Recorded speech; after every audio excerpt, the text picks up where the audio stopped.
ऐसा स्कूल जहां पर मेरिट की कोई जगह नहीं है। उमरा और अशराफिया का स्कूल है, उसका स्कैंडल क्या स्कैंडल है। ये एचिसन में क्या पढ़ाया जाता है कि उसके स्कूल का प्रिंसिपल 40 लाख रुपए तनख्वाह लेता है। गोरा तो गलत बात कर ही नहीं सकता। इस्लामाबाद हाईकोर्ट ये सवाल क्यों नहीं कर रहा तहरीक इंसाफ के वकला से कि भाई आप ट्रायल से गायब क्यों हुए। अस्सलाम वालेकुम। अंदर की बात मुजम्मिल सोरवर्दी के साथ मैं हूँ सोबिया अशरफ और मेरे साथ मौजूद है मुजम्मिल सोरवर्दी साहब। अस्सलाम वालेकुम मुजम्मिल साहब। वालेकुम सलाम, क्या हाल चाल है, ठीक ठाक हैं। अल्लाह का शुक्र है मुजम्मिल साहब, हमारे हालात तो अच्छे हैं पर हुकूमत के हालात कुछ अच्छे नहीं लग रहे। अभी एक माह नहीं हुआ हुकूमत के बने हुए और नून लीग की हुकूमत का एक स्कैंडल भी सामने आ गया है। ये एचिसन कॉलेज का जो स्कैंडल सामने आया है, इसकी अंदर की बात क्या है? वैसे ये क्या स्कैंडल है, एक स्कूल के प्रिंसिपल का इस्तीफा आप स्कैंडल समझती हैं। और वो स्कूल भी कोई गरीबों का मेरिट पे दाखिले देने वाला स्कूल नहीं है। मेरा मतलब अशराफिया का स्कूल है।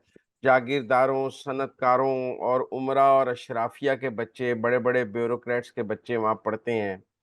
पाकिस्तान में वहाँ मेरिट पर दाखिला नहीं होता, ख़ानदान को देखकर दाखिला होता है। आपका हसब नसब देखकर, शजराए नसब देखकर वहाँ आपका दाखिला होता है। आपकी हैसियत देखकर वहाँ दाखिला होता है। ऐसा स्कूल जहाँ पर मेरिट की कोई जगह नहीं है। आपकी आप क्या हैं ये इम्पोर्टेंट है। ये बच्चे की काबिलियत को नहीं इम्पोर्टेंट देखते। माँ बाप क्या हैं, उसका दादा दादी क्या था, वो खुद क्या हैं, पैसे कितने हैं। उमरा और अशराफिया का स्कूल है, उसका स्कैंडल क्या स्कैंडल है। इस मुल्क में कोई एचिसन से बड़ा साइंसदान निकला है। एचिसन ने कोई बड़ा बड़ा बहुत बड़ा कोई पैदा किया है, साइंटिस्ट पैदा किया है, एजुकेशनिस्ट पैदा किया है।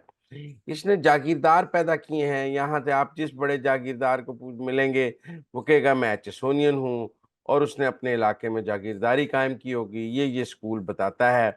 जिसको मिलेंगे वो कहेगा मैं एचिसोनियन हूँ, उसका बहुत बड़ा सनतकार होगा, अपनी उसकी सनत होगी। तो इस मुल्क को क्या टैलेंट दिया है एचिसन कॉलेज ने या एचिसन स्कूल ने, क्या आप कहें कि जी बहुत बड़ा स्कैंडल हो गया है। ये कोई मेरिट का स्कूल है। वो जो प्रिंसिपल साहब हैं वो 40 लाख रुपया तनख्वाह लेते हैं। हमारा हेडमास्टर 4 लाख तनख्वाह भी नहीं लेता, 1 लाख तनख्वाह भी नहीं लेता। ये एचिसन में क्या पढ़ाया जाता है कि उसके स्कूल का प्रिंसिपल 40 लाख रुपए तनख्वाह लेता है। ये वो क्या खिदमत करता है जिससे वो 40 लाख रुपए तनख्वाह लेता है। अब तनाजा क्या है, स्कैंडल क्या है। स्कैंडल ये है कि जी आहत चीमा साहब के बच्चों ने एचिसन छोड़ दिया 2 साल के लिए और इस्लामाबाद शिफ्ट हो गए। उनके बाप उनका बाप जेल में चला गया, माँ की इस्लामाबाद ट्रांसफर कर दी गई। इंतकामी कार्रवाइयों का निशाना बनाया जा रहा था। उनके लिए अमीरों के स्कूल में मजीद पढ़ना मुमकिन नहीं था। बाप अंदर था, माँ ने बच्चे उठाए और इस्लामाबाद के एक स्कूल में दाखिल करा लिए। और अच्छे दिनों के इंतजार में स्कूल से कहा कि हमें लॉन्ग लीव दे दें 2-3 साल की, कि हालात अच्छे होंगे तो वापस अमीरों के स्कूल में एचिसन में आ जाएंगे। क्या हुआ, वो जो 2-3 साल वो उस एचिसन में नहीं पढ़े। एचिसन का मौकफ है कि आपने पढ़े हैं या नहीं पढ़े, पैसे तो देना, क्योंकि स्कूल पैसे से चलता है। जिस स्कूल के प्रिंसिपल की तनख्वाह 40 लाख रुपए है वो पैसे से ही चलता है ना, वो कोई टैलेंट पे तो नहीं चलता। वो कह रहे थे जो 2 साल आहत चीमा के नहीं बच्चे पढ़े, वो 2 साल के वो पैसे देते हैं। आहत चीमा साहब का मौकफ था कि जो बच्चे मेरे 2 साल नहीं पढ़े हैं उन 2 सालों के पैसे ना लें, आगे से पैसे देने के लिए तैयार हूं। ये तनाजा है 2 साल की फीस का। अब 2 साल बच्चे जो इस्लामाबाद के स्कूल में पढ़े हैं, एचिसन कॉलेज कहता है, स्कूल कहता है कि उन 2 सालों के पैसे भी मुझे दिए जाएं। अगर तो वो जो प्रिंसिपल साहब हैं वो बड़ा कोई मेरिट की बालादस्ती के लिए इस्तीफा दे दें और कहें कि मैंने नालायक बच्चा नहीं रखना, ये बच्चा इम्तिहान में पास नहीं हुआ, मैं नहीं दाखिल करता, तो मैं समझता हूँ उन्होंने को मेरिट के लिए इस्तीफा दिया है। अगर वो हम्म। कोई डिसिप्लिन की कार्रवाई पर कहते हैं कि जी इस बच्चे ने डिसिप्लिन तोड़ा है, मैंने डिसिप्लिन की खिलाफवर्जी बर्दाश्त नहीं की, तो मैं समझता बड़ी को उन्होंने ओ भाई, फीस का तनाजा है, पैसे का तनाजा है। एक माँ अपने बच्चों की फीस माफ कराना चाहती है उस अरसे की जिस अरसे में उसके बच्चे उस स्कूल में नहीं पढ़े। प्रिंसिपल साहब कहते हैं जो गोरे हैं, क्योंकि हम तो गोरी चमड़ी के गुलाम हैं और हम समझते हैं गोरा तो गलत बात कर ही नहीं सकता, गोरे ने बात कह दी है तो बड़ी इंपॉर्टेंट हो गई है। तो गोरे ने कहा है कि तुम्हारे बच्चे पढ़े हैं या नहीं पढ़े, पैसे तो इधर जमा कराओ। नहीं, ये उन्होंने साथ तनाजा एक है। और बात की है। उन्होंने तहफ्फुज़ का इजहार किया है और शिकवा भी किया है कि गवर्नर पंजाब के मुदाखलत का कानूनी राइट नहीं था।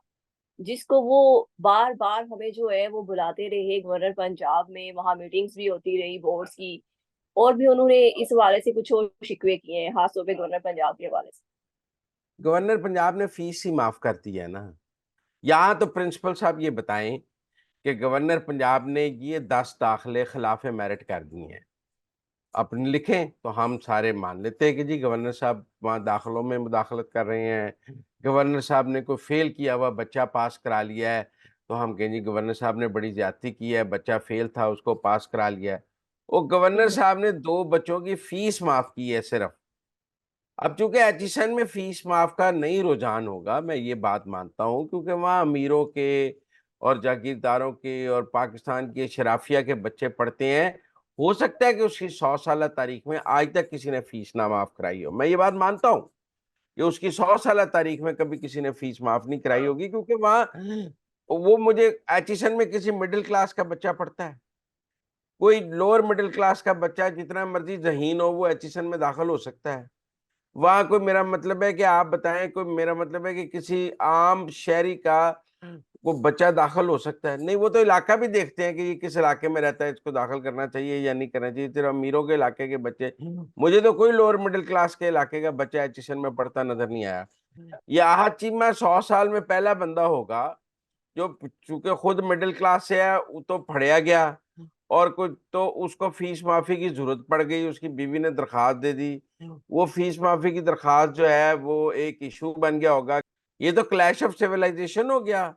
हमने तो सिर्फ अमीरों के बच्चे इकट्ठे किए हुए हैं, ये बीच में एक मिडिल क्लास या गरीब कहाँ से आ गया जो फीस माफी मांग रहा है। लिहाजा स्कैंडल ये तो हो सकता है कि अमीरों के अंदर एक कोई गरीब मिडिल क्लास का बच्चा दाखिल हो गया है, तो प्रिंसिपल ने कहा ये बड़ा क्लैश ऑफ सिविलाइजेशन हो गया है। वैसे क्या हुआ है, 2 बच्चों की फीस माफी पे प्रिंसिपल साहब लड़के निकल गए हैं कि हम, मेरे स्कूल का डिसिप्लिन खराब हो गया है कि यहाँ फीस माफी की रिवाज पड़ गया है। तो कोई बात नहीं, ये अमीरों के बच्चों में स्कूलों में कभी फीस माफी, अब आप जो हमारे यहाँ उमरा के स्कूल हैं वहां पे फीस माफी का रुझान नहीं है।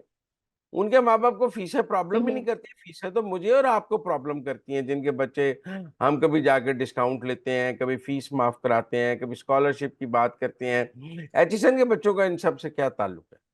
वो शराफिया का स्कूल है, ये क्या स्कैंडल है? शराफिया का स्कैंडल क्या?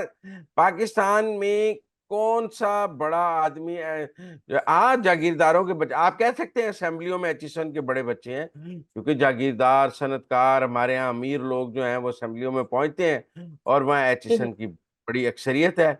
यकीनन गरीब स्कूल का बच्चा पार्लियामेंट में नहीं पहुंच सकता, गरीब स्कूल का बच्चा। हाँ, आप मुझे बताएं कितने सीएसपी अफसर एचएसओनियन है?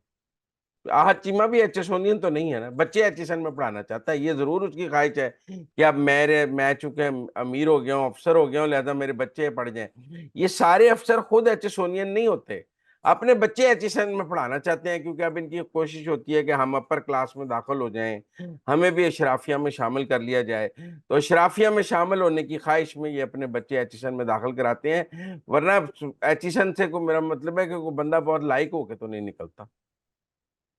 सही हो गया। घोड़सवारी सिखाते हैं, नेजाबाजी सिखाते हैं, अमीरों के जो जितने खेल हैं वो वहाँ, आप अपना घोड़ा रख लें, भी गरीब का बच्चा अपना घोड़ा कहाँ से रखेगा, वहाँ नेजाबाजी कैसे सीखेगा? वो जो अमीरों के शौक हैं वो एचिशन में रह गए हैं, कोई आम स्कूल में तो वो शौक हो ही नहीं सकते हैं, मुमकिन ही नहीं। एथिसन आम आदमी का सुकून नहीं है। ये तालीमी अदारा जो है ये अशरफिया का है। अच्छा मुजम्मिल साहब, एक और अंदर की बात बताएं, आज पंजाब असेंबली का इजलास हुआ और सूबाई वजीर अजबा बुहारी जो है वो वॉकआउट कर गई, और उन्होंने इल्जाम लगाया अपोजिशन बेंचेस पर कि नजेबा इशारे किए गए। ये क्या मामला है? देखिए, मैं समझता हूँ कि छोड़ें, ऑपोजिशन और हुकूमत के दरमियान पार्लियामेंट में तंज भी होता है, एक दूसरे के ऊपर इल्जामात भी लगाए जाते हैं, हम देखते हैं नारेबाजी भी होती है, ये सब कुछ पार्लियामेंट का हिस्सा है और दुनिया भर की पार्लियामेंट में होता है। लेकिन खवातीन को नाजेब इशारे करना मैं नहीं समझता है, मैं तो इसको हरासमेंट समझता हूँ। और मैं समझता हूँ असेंबली एक वर्क प्लेस है, और वर्क प्लेस में जो है हरासमेंट की कोई जगह नहीं है। अगर किसी रुकन ने नाजेबा इशारे किए हैं तो उसको हरासत करार देना चाहिए, और उसको हरासत करार देने के तहत उसे डिस्क्वालीफाई भी करना चाहिए। और जैसे गवर्नमेंट कॉलेज में पिछले दिनों एक प्रोफेसर को सस्पेंड किया गया है कि हरासमेंट पे, या और पाकिस्तान में हरासमेंट के हवाले से बहुत सख्त कवानीन है, और मैं समझता हूँ कि ये हरासमेंट के ज़ुमरे में आता है। अगर किसी रुकन ने ये किया है तो उसको हरासर करार दे के डिस्क्वालीफाई किया जाना चाहिए। आपको लगता है कि ये मिसाल कायम होगी? होनी चाहिए, हमारा काम है आवाज़ उठाना। हमें चाहिए कि हम ये बात करें कि जी आप करें, और अगर ना हो तो फिर ना। वो तो मुतालबा भी किया गया है ना अज़मा बहारी की जानिब से कि कैमरास निकालने असेंबली इजलास के। बिल्कुल कैमरास निकाल के देख लेना चाहिए, अगर उसने नाजेबा इशारे किए हैं तो उसकी नाअहली का रेफरेंस भी होना चाहिए, और उसके ऊपर हरासर का उसको हरासर डिक्लेयर भी करना चाहिए। ऐसी कौन सी बात है, हरास इसमें क्या है? हरासमेंट पार्लियामेंट के में भी कानून के मुताबिक तकद्दुस हो ना हो, कानूनी खातून का कार्रवाई होनी चाहिए। तकद्दुस, हाँ, होना चाहिए। होना चाहिए। अच्छा मुजम्मिल साहब, साइफर केस की आज इस्लामाबाद हाई कोर्ट में समाअत हुई है। अंदर की बात बताएं, समाअत में क्या अहम रिमार्क्स सामने आए आज? अभी तक की जो बात सामने आ रही है, मुझे अभी देखें, मेरे ख्याल में कोई प्रोसिक्यूशन के दलाइल और होंगे। भाई वो कहते हैं जिरा में ये सवाल नहीं हुए। भाई आपने जिरा क्यों नहीं की? क्या इमरान खान के वकला को इस बात का एडवांटेज मिल सकता है कि उन्होंने खुद जिरा नहीं की, लिहाजा जिरा में सवाल नहीं हुए, लिहाजा इस बात का एडवांटेज उन्हें दिया जाए? उनसे तो ये सवाल होना चाहिए कि भाई आप जिरा के वक्त गायब क्यों थे? क्यों जज साहब को कोई प्रोसिक्यूटर मुकर्रर करना पड़ा कि जिरा उससे कराएं? आप मौके पे मौजूद होकर जिरा कर लेते। ये तो बड़ा आसान हो जाएगा कि आप ट्रायल के वक्त गायब हो जाएं और फिर ऊपर अपील में जाकर कहें कि मुझे मौका नहीं दिया गया। भाई आप गायब हुए, और मुझे नहीं समझ आती इस्लामाबाद हाई कोर्ट ये सवाल क्यों नहीं कर रहा तहरीक इंसाफ के वकला से कि भाई आप ट्रायल से गायब क्यों हुए? आपका तो काम है ट्रायल पे मौजूद रहना और वहां जिरा करना, आप जिरा से गायब क्यों हुए? जिरा से गायब होकर जिरा की कमियों कोताहियों का एडवांटेज नहीं लिया जा सकता। मुझे नहीं समझ आती कैसे लिया जाएगा। और अब फिर वो जज साहब कहते हैं कि साइफर में क्या है ये तो किसी को पता ही नहीं है। तो भाई साइफर में क्या है ये किसी को पता होना भी नहीं चाहिए। वो एक सीक्रेट डॉक्यूमेंट है। वो कैसे, मेरा मतलब है कि प्रेस रिलीज की शक्ल में पेश कर दिया जाए?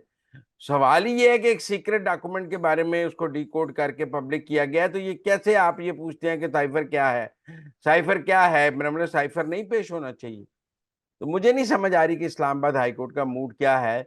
वैसे तो मेरा ख्याल है कि ये अपील बनती नहीं है, सजा बरकरार रहनी चाहिए। लेकिन अगर बहुत ज्यादा भी रिलीफ दिया गया तो री ट्रायल का ऑर्डर हो सकता है, और कहा जा सकता है कि आप नीचे जाके दोबारा जिरा कर लें, और जो जिरा से जहां से आपने ट्रायल छोड़ा है वहां से करें। ये बहुत गैर मामूली जो है सहूलत दी जाएगी इमरान खान के को, अगर ये दी गई कानून के मुताबिक नहीं बनती है। अगर उन्होंने मौके पे जिरा नहीं की तो दोबारा दिन इख्तियार मौका कैसे मिल सकता है? लेकिन बहरहाल आगे देखते हैं क्या होता है। अब तक के जो रिमार्क्स आए हैं उसमें तो मुझे लग रहा है कि वो इमरान खान के वकला को सहूलत दे रहे हैं, बजाय के कि उनसे पूछें कि आप ट्रायल में गायब क्यों हुए? आप, जज आपको बुलाता रहा, आप मौजूद क्यों नहीं थे? बजाय उसके बजाय ये पूछा जा रहा है कि जिरा में ये सवाल हुआ या नहीं हुआ। बिन हुआ या नहीं हुआ, ये मौजूद ही नहीं थे। ये मौजूद होते तो कर देते, ये गायब क्यों हुए? अच्छा, आपने ये जो बताया है कि ये कहा गया समाअत के दौरान को मतन किसी को मालूम ही नहीं साइफर का कि है क्या, और दूसरा रिकॉर्ड के हवाले से भी कि रिकॉर्ड पे भी नहीं है, और तीसरा जो एक बड़ा अहम रिमार्क सामने आया कि कहा गया कि शक का फायदा मुल्जिम के हक में जा सकता है। आपको जाता हुआ नजर आ रहा है मुल्जिम के हक में? इसमें क्या शक है? साइफर की मौजूदगी कोई शक व शुबे से बालातर है? साइफर मौजूद है, जिससे ना मुल्जिम भी इनकार नहीं करता है।